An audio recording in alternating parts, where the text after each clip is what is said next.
How far? I did. That came out of nowhere. I like it. Okay, go ahead. Came out of nowhere. I promise you. But I'm good, man. The year's starting off pretty well. I'm doing this thing where I'm really trying to work with new people or more people. So I'm reaching out to people, finding out what the real estate goals are for 2026 or even for the future. But one thing that I'm kind of like going back and forth with is a lot of people say, they want to buy a home, but not yet. They're working on saving. My question is okay, you're working on saving, fine. But do you really know how much you have to save or where you need to even start from? And then some people feel like real estate is this unreachable goal. And I understand where they're coming from with that. Definitely. But at the same time, there are so many alternatives and opportunities that it's not just sometimes it's not just A to Z. Sometimes it can be A, B, C, D, to get to Z. And you skip F and G. And you skip F and G. So sometimes it can be FHSA, TFSA, all these opportunities and many more. Even rent to own. That's a good one too that people don't know about. That's one I'm looking at, yeah. Yeah, so as a finance guy, how can you help me help them? So, you see, as you have asked me this question, I'm getting annoyed because imagine how I felt asking them this question. Because one thing that, and I used to do it a lot, and I see it a lot, especially with a lot of my clients, right? It's easy to have a dream or a wish. But my philosophy is it would always stay a dream or a wish if you don't sit down and hatch a plan.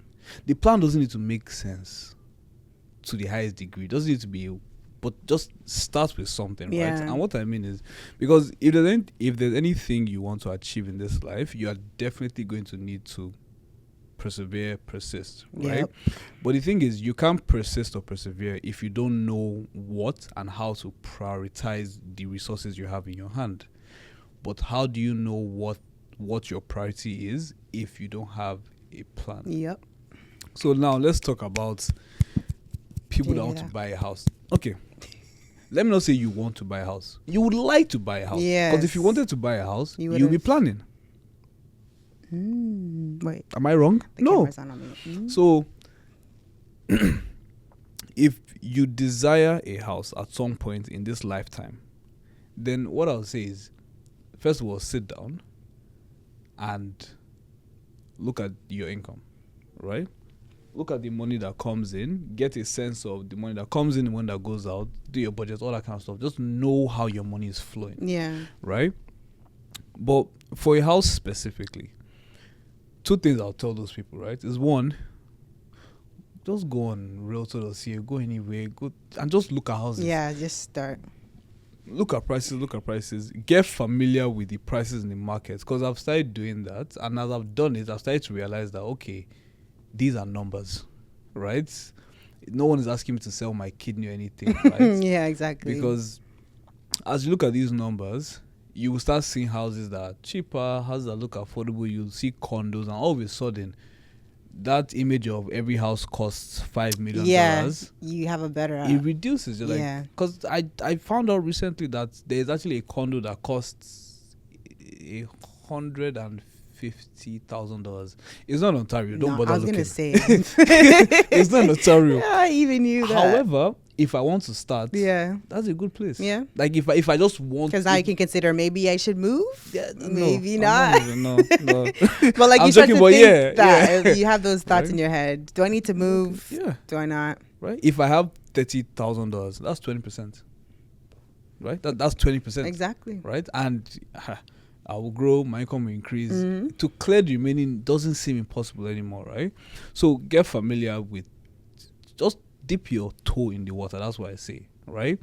As you dip your toe, let's understand what the options are financially. Right.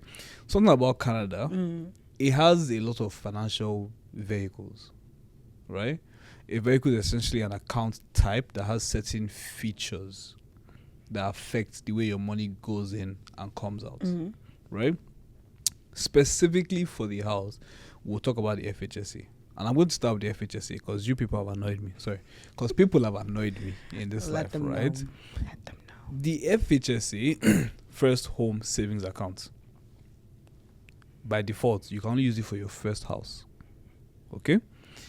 And one thing to know about the FHSA is it's very similar to the RRSP in terms of tax. What do I mean by it? Sorry. In terms of your money going in and how it's taxed. If you put money in an FHSA, you will get a tax refund based on that amount. Okay. Right? Or tax credits. It depends on how you understand taxes. Right? That was one. That was good. Hallelujah.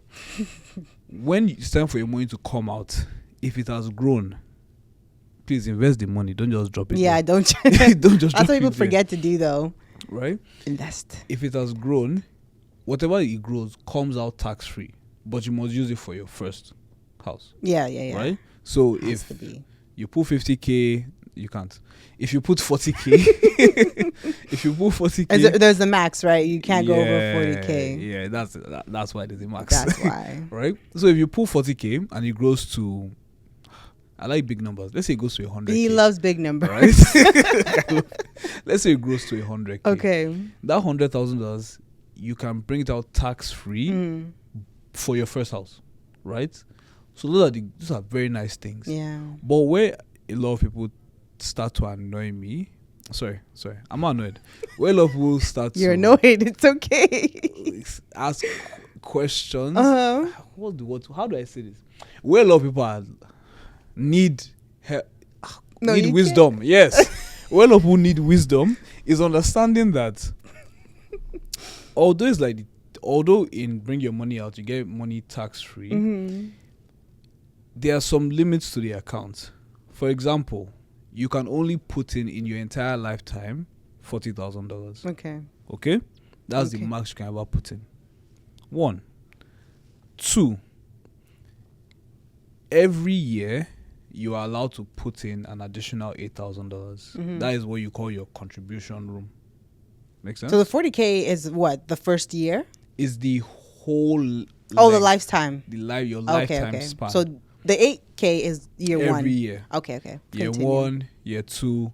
So just like with TFSA, every year you get what you call contribution room. In the TFSA, the contribution room is added to your previous room. Okay. Right? In your FHSA, the first year you get 8,000. The second year you get another 8,000. The third year, guess what? Another 8,000. Right? Yeah. And you keep getting this 8,000 up until you've hit $40,000 or you reach 15 years. Oh, okay. What do I mean? You can only have an FHSA for 15 years. Right? They don't care if it grows or not. Your money shall remove. If you see it. So what if it doesn't? What if I decide like I'm not ready to move my money yet? I want it to stay another year or two. That's not your choice. But what happens if I? Oh, they don't tax you. Oh, okay. Yeah, because like it's essentially it's a forced closed, and they are depend on where you open it with, right? I don't know what different companies will have, but essentially, once that 15-year mark from the first time you opened an FHSA, it doesn't matter where you opened it, but from your first FHSA, because it's all tied to your SIN number. That's how they track your contribution room. From the first time, by that 15th year, you have to, transfer the money. But if you are bringing the money out without buying a house, you are going to pay back taxes. Oh, okay. You're going to you pay don't want to know right? No one wants to know what that number is going to be. You don't want to. Just imagine all those tax returns for 15 years. Yikes. Honestly, just leave the country, guy. Just leave the country. Right? Literally. But speaking on the contribution room, right? Remember we said you get $8,000 every single year. One thing that I see a lot of people confused is thinking that the contribution room keeps adding and stacking and stacking and stacking. That is not exactly the case. Because every year you get a new $8,000 contribution room, but you can only carry over a maximum of $8,000 to the next year. So let's say you open in year 1, you don't put any money in. Year 2, you carry over 8,000 plus your new Oh, 8,000. plus your new 8,000. Right? So now how much do we have? 16,000. Year 3, you get a new 8,000 plus what? 16. Aha. You see? That's the thing. Ideally, if it was the TFSA, it should have been the new 8,000 plus 16. But with the FHSA, you can only carry over a maximum of 8,000. Oh. Meaning, if you don't put any money, if you don't contribute anything of that 16K, you're losing 8. How do you lose 8? Because the first year 1, that you didn't contribute, you carried over to year 2. Then you had 16, you didn't contribute again, you carried over to year 3. Now you had 16 plus 8, it would have been 24. But because you can only transfer 8, you lost that year 1 8K. So I basically extend. Oh, shoot. Yeah. So the point is this, right? In a given year, you can only have a maximum of $16,000. You cannot go above 16. That's really summarizing that, right? So in a given year, you can only have a total contribution room of $16,000. Okay. You can't have more than that. So don't let anyone deceive you into thinking that, oh, just open it and it will keep building. No. If you don't put anything the first year. So that's the myth. That's because I did hear that. Right? Okay. It doesn't keep adding, doesn't keep building. What I say is, if your desire is to buy your house within the next 5, 8, 9, 10 years, sure, then open it. Okay. Right? But and no shame to anyone, because if you don't buy a house, don't buy a house. Don't let anybody stress it's not you. For everybody. If you don't plan to buy the house, don't just open the account for opening sake. Right? Yeah. It doesn't really, I don't see a point. Yeah. In my own opinion. Yeah, right? Unless maybe tax efficiency. That's up to you, sure, but I don't know about that. But yeah, so just open the FHSA, but don't think you're going to have so much contribution room. Okay. If you don't start contributing now, Okay. You would actually lose every 8K you don't. So only when you have an idea of when you actually want to buy your first home. 5 to 10 years is a good time. Yeah. It's a lot of time. And I think that would be perfect for people that are saying, I want to buy, but not right now. Yeah, open that account. Exactly. Where's the camera? Open that account, because 5 to 10 years may seem like nothing, but it will go by really fast. Very quickly. We believe in big numbers and a big God. So you don't know what he can do for you. You know what I'll say? What? If you open the FHSA, right? Let's say you are, according to the numbers, if you are 25, you do have 15 years of FHSA. You do? Yeah, because FHSA has a lifetime max of 15 years opening. You can be open for 15 years, essentially. And according to Ontario, it's the age of 40, right? Yes. 15 plus 25 is 40. So if you're 25... We're right there. But one thing I'll say is, if you actually sit down and think about it, right? Even if you're not contributing the $8,000 every single year, right? You don't have to. Like, no one's forcing you, right? Because 8,000 is probably what, 600, slightly under $700 a month. What are you multiplying that by? 12. Oh, okay. So $700 a month is 8,400, right?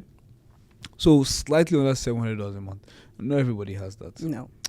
However, if your goal is 5 to 10 years, then $300 a month might actually be pretty good for you. If you're like around 25. What do I mean? So $300 a month is $3,600 a year. If you want to round it up, make it 4K. You will get your tax refund the next year based on that 4K you've put in, right?